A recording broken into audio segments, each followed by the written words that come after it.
Favourite serials இனி டிவிக்கு முன்பே சன் நெக்ஸ்ட் ஆப்ல ஜாலியா எல்லாருக்கும் முன்னாடியே பாருங்க. இப்பவே சன் நெக்ஸ்ட் ஆப்பை டவுன்லோட் பண்ணி சப்ஸ்கிரைப் பண்ணுங்க. உள்ளதானே சொன்னேன். நான் உங்க நல்லதுக்கு தாமா சொல்றேன். அக்கம் பக்கம் என்ன பேசிக்கிறாங்கன்னு கொஞ்சம் வெளியில வந்து காது கொடுத்து கேளுங்க. அப்பதான் தெரியும் என்னென்ன நடந்துகிட்டு இருக்குன்னு.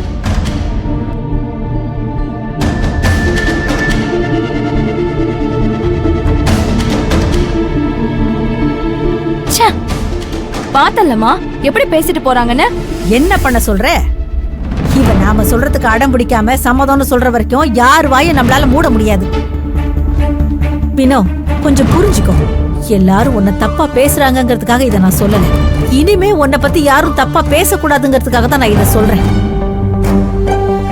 நீ வாசு தம்பியை கல்யாணம் பண்ணிக்கம்மா. அதுதான் இந்த பிரச்சனைக்கெல்லாம் சரியான முடிவு. நீங்க என்ன பேசுறீங்க? யாரோ ஏதோ பேசுறாங்கன்னு நான் கல்யாணம் பண்ணிக்கணும்னா அப்ப என் உண்மைக்கும் நேர்மைக்கும் மதிப்பே இல்லையா? இத்தனை வருஷமா நான் தனியா போராடின என் தைரியத்தை நீங்களே அசிங்கப்படுத்திட்டு இருக்கீங்க. அத்தை, சூழ்நிலைய உங்களுக்கு சாதகமாக்கிக்கிட்டு பேசாதீங்க. உங்களுக்கும் சொர்ணத்துக்கும் என்ன வித்தியாசம் இருக்கு நீங்களே சொல்லுங்க. அம்மா வினோ, அவ கெட்டதுக்கு சொல்ற, நான் உனக்கு நல்லது நடக்கட்டும்னு சொல்றேன். கெட்டதுக்கும் நல்லதுக்கும் உனக்கு வித்தியாசம் தெரியாதா? தெரியலையே. உங்களுக்கு என் மனசுல என்ன இருக்குன்னு கூட தெரியலையே. பாருங்க, எந்த சூழ்நிலையில நீங்க இப்படி கேட்டாலும் என் மனசு எப்பவுமே மாறாது. உங்க மனசுல நீங்க தப்பு கணக்கு போட்டுட்டு இருக்காதீங்க. நீ எவ்வளவு புடிவாதமா இருந்தாலும் நானும் உன்னை விட போறதில்ல.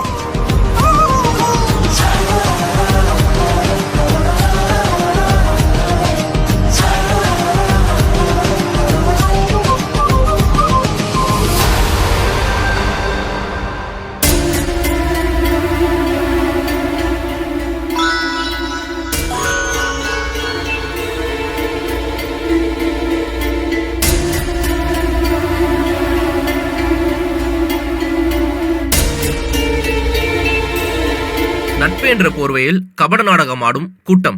எல்லை மீறிய நட்புறவால் தடைப்பட்ட பிரபல தொழிலதிபரின் வீட்டு நிச்சயம். மோசமாகும் கலாச்சார சீரழிவு.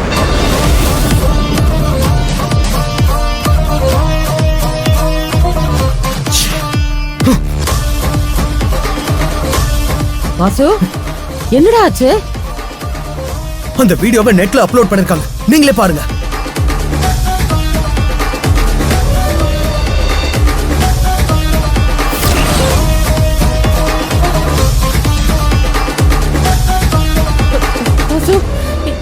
என்னடா இது, இப்படி எல்லாம் கேவலமா வீடியோ போட்டிருக்காங்க. இந்த மாதிரிலாம் பண்றதுக்கு இவங்களுக்கு எப்படிதான் மனசு வந்துச்சோன்னு தெரியலையே.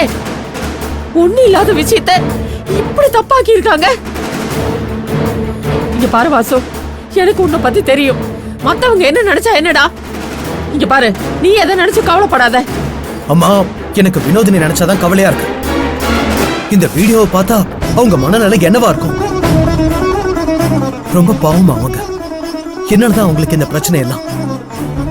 அவங்க என் கூட தனியா வர்றதுக்காகவே ரொம்ப யோசிச்சாங்க. இதுல இவ்வளவு உள்ளர்த்தம் இருக்கும்னு எனக்கு தெரியாம போச்சு. அவங்களுக்கு ஒரு நல்லது நடக்கணும் மட்டும்தான் என் மனசுக்கு தோணுச்சு. இப்படி எல்லாம் பண்ணுவாங்கன்னு நான் நினைக்கவே இல்லம்மா. இது பாரு வாசு, இதுல உன் தப்பு என்னடா இருக்கு? மனுஷ தன்மையே இல்லாதவங்க பண்ண தப்புக்கு நீ என்னடா பண்ணுவ?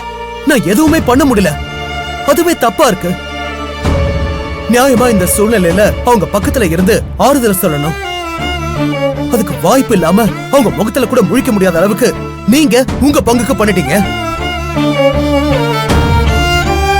இங்க பாரு வாசு, பேசுறவங்க பேசிட்டு தான் இருப்பாங்க.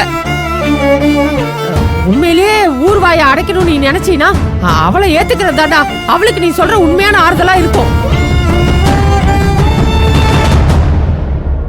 அம்மா, சூழ்நிலைய உனக்கு சாதகமாக்கி பேசாத. அதை விட கேவலமான விஷயம் எதுவுமே இல்ல. அதுவும் இல்லாம என்னைக்குமே அவங்கள அந்த எண்ணத்துல நான் நினைச்சதே இல்ல. என் மனசுல இன்னொரு பொண்ணுங்கிற பேச்சுக்கும் இடம் இல்ல. நீ திரும்ப திரும்ப சொல்றதுனால என் மனசுல சின்ன மாற்றம் கூட வராது. உனக்குதான் ஏமாற்றம் வரும். அதனால திரும்ப இந்த பேச்ச தயவு செஞ்சு எடுக்காத. அப்புறம் நான் மனுஷனா இருக்க மாட்டேன். அவங்க வாழ்க்கையில் நடக்கிற எல்லா பிரச்சனைகளையும் இது வரைக்கும் தனி மனுஷியாதான் போராடிக்கிட்டு இருக்காங்க. அவங்களால எதையும் துணிச்சலா ஃபேஸ் பண்ண முடியும். அவ்வளவு மனதைரியம் அவங்களுக்கு இருக்கு. அந்த நம்பிக்கை எனக்கு இருக்கு. அதை அசிங்கப்படுத்தாத. இப்போ எனக்கு இருக்கிற தயக்கமே அவங்கள என்னால ஃபேஸ் பண்ண முடியலங்கிறது தான். இது எல்லாமே உன்னாலதான். தெரியாதவங்க தான் தங்களோட சுயநலத்துக்காக இப்படி எங்களை காயப்படுத்துறாங்கன்னா எங்களை பத்தி நல்லா தெரிஞ்ச நீங்களும் சேர்ந்து காயப்படுத்தாதீங்க. போங்க போங்க.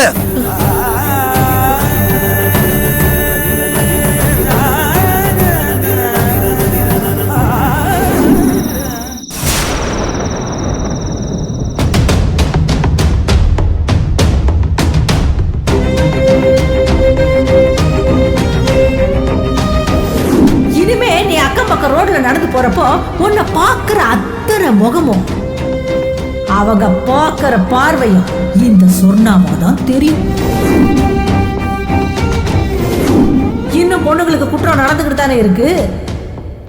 அதுல தாண்டி உனக்கு வலையே விரிச்சிருக்கிறேன். அந்த வலையில மாட்டி நீ எப்படி சின்ன பின்னம் ஆகிறேன்னு மட்டும் பாரு.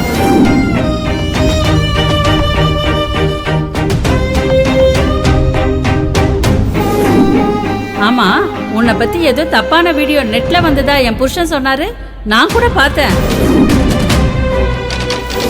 புருஷன் இல்லாத பொம்பளைங்க அக்கம் பக்கம் பார்த்துதான் ஒரு ஆம்பளை கிட்ட பேசணும். இல்லனா கண்டதை சொல்லி கதை கட்டி பேசிடுவாங்க.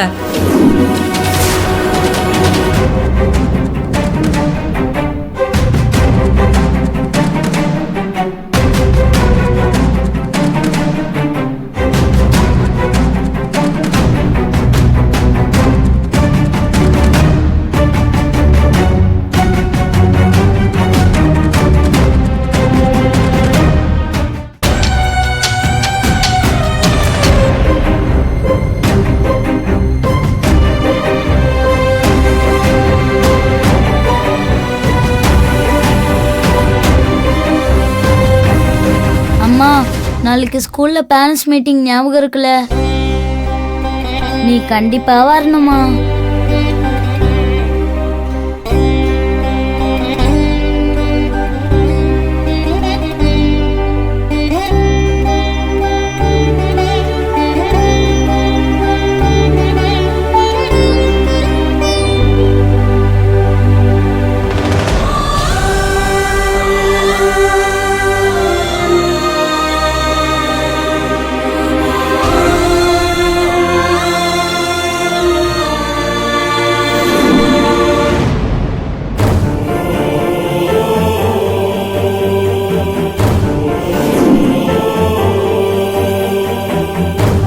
டாடி, சொல்லு திவ்யா. நாளைக்கு பேரண்ட்ஸ் மீட்டிங் ஞாபகம் இருக்குல்ல? நீ பாட்டுக்கு வேலை இருக்குதுன்னு போயிடாத.